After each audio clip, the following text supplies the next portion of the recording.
Tila may bagong bansag ngayon ng mga netizen kay Corina Sanchez at tinawag nga itong Saint Expose. Matatandaan kumakalat muli sa social media ang lumang interview ni Corina Sanchez sa aktres na si Sylvia Sanchez. Doon ay pinakita kasi ni Sylvia ang kanilang mga bagong proyekto or project sa kanilang buhay. Makikita ang mansyon na pinapatayo, ang kanilang yacht at jet ski. Matatanda ang lumabas ang issue na ito nang masangkot nga ang pangalan ni Arjo Atayde sa flood control controversy. Matatandaan si Arjo ang incumbent representative ng Quezon City sa 1st District at isa nga siya sa mga government officials na pinangalanan ng mag-asawang Curly Discaya at Sara Discaya na may kinalaman umano sa anomalous flood control project na bilyong piso ang halaga. Matatandang si Curly ang asawa ni Sara Discaya na may-ari ng top 15 construction firms na ngayon ay nasasangkot at nababalitang parte ng korupsyon ng flood control projects ng Department of Public Works and Highways. At dahil dito, maraming mga netizen ang kinokonek ang interview ni Corina Sanchez kay Sylvia Sanchez noong 2022.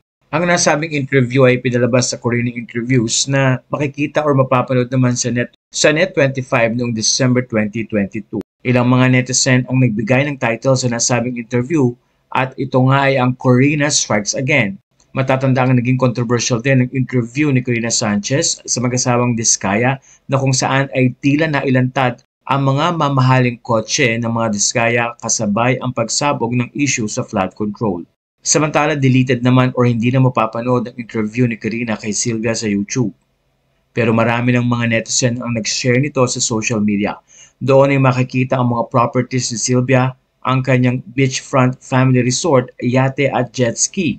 Sa nasabing video ay makikita si Corina na sakay ng yate at dumating si Sylvia na sakay naman ng jet ski. Ilang mga video clip din ang kumakalat at ito naman ay mula sa interview ni Karen Davila kay Sylvia noong March 6, 2025.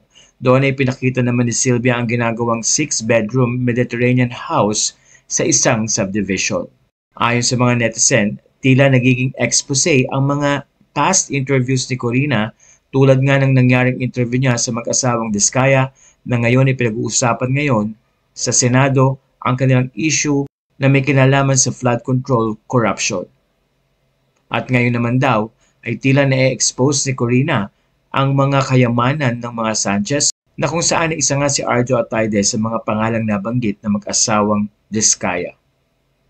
Comment ng netizen, Ma'am Corina, Saint of Expose. Expose, yay, love it. You're the real hero, madam, dahil sa'yo daming nabunyag. Sabi pa ng isa, Corina, salamat na feature mo pala sa Rated K. Just like the Discayas, ang mga Ataydes, may proof ulit sa nakaw na yaman nila di umano. Magpasalamat sila, may resibo na naman tayo, ang comment pa ng isang netizen. Pero matatandang hindi maituturing na expose ang naging interview ni Corina Sanchez kay Sylvia dahil itinuturing nga ito lifestyle blog ang pag-interview ni Corina sa mga nasabing personalities. At dahil dito, hindi naman napigilan ni Corina na mag-reply sa mga comment ng netizens. Ayon sa isa, Corina, salamat na feature mo pala sa Rated K, just like the Discayas, ang mga Ataydes. May proof ulit sa nakaw na yaman nila di umano. Sabi pa ng isa, wag sana nila sisihin naman si Corina sa feature na yun. Magpasalamat sila, may resibo na naman tayo. Sila dyan ang walang resibo. Sumagot naman si Corina at tila pinagtanggol ang kanyang mga na-interview. Kailangan naman ng katibayan muna bago tayo maniwala. Matatanda ang unang nadawit ang pangalan ni Corina Sanchez nang ma-interview niya ang mga Discaya na kung saan ay tila napag-usapan na nakatanggap si Corina ng malaking halaga. Pero pinabulaanan nito ni Corina at sinabing wala siyang natanggap na 10 million para interviewin ang mga Discaya. Matatanda ang kahapon na nagbigay din ng statement si Arjo Atayde at sinabing wala siyang kinalaman sa mga issue na kinasasangkutan at nang mabanggit nga ang pangalan niya ni Curly at Sara Discaya sa Senate Blue Ribbon Committee hearing na ginanap noong September 8, 2025. Ayon kay Arjo, I categorically deny the allegation that I benefited from any contractor. I have never dealt with them. Hindi totoo ang mga akusasyong ito. I have never used my position for personal gain, and I never will. I will avail of all remedies under the law to clear my name and hold accountable those who spread these falsehoods.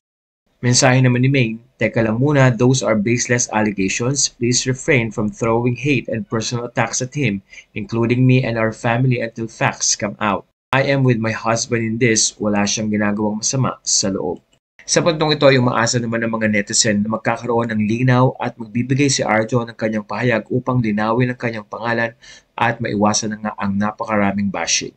Marami rin naman ang tila natutuwa sa mga interview na ginawa ni Corina dahil unting-unting na-expose ang mga dapat makita ng mga tao. Pero hinay-hinay din sa pagbibigay ng judgment dahil mahirap magbigay ng conclusion sa mga pangyayari wala pa namang nabibigay na tamang investigation. Hanggang sa ngayon ay hindi din dapat magbigay ang mga tao ng kanya-kanyang opinyon at mag-bash ng mga taong katulad ni Arjo dahil ayon na rin kay Min Mendoza na dadamay ang kanilang mga pamilya. Comment pa ng ilang mga netizen, "Thank you sa pag-guest sa mga Nepo family. Kung hindi dahil sa inyo, wala sana tayong ebidensyang magagamit against them. Bless your heart, sis." Comment ni Corina, "Ha ha ha, it was not the intention naman at the time. Corina, you always look amazing." Thank you, Ma'am Corina. Kayo talagang taga-expose ng lifestyle ng mga Nipa family. O di ba alam namin kung saan napunta yung tax namin.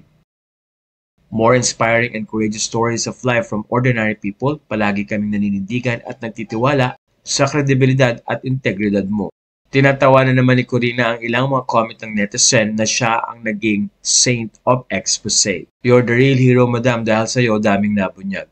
I love it when Miss Corina low-key flexing corrupt politicians. By the way, Madam Coring, nag-trending pala yung interview mo with Sylvia during the pamamanhikan na naka-helicopter at jet ski. Mukhang tao dun ng mga diskaya. Good job, Madam K. Mukhang talo si Vico sa part na ito. Aside from she is really a brilliant broadcaster, keep it up, Corina. We need more women like you. Hindi puro flex ng yaman. Nakaka-stress na silang tingnan kahit legit pa yan. Samantala, naghihintay naman ng mga netizens sa magiging update ni Arjo Atayde tungkol sa mga isyong ibinabato sa kanya.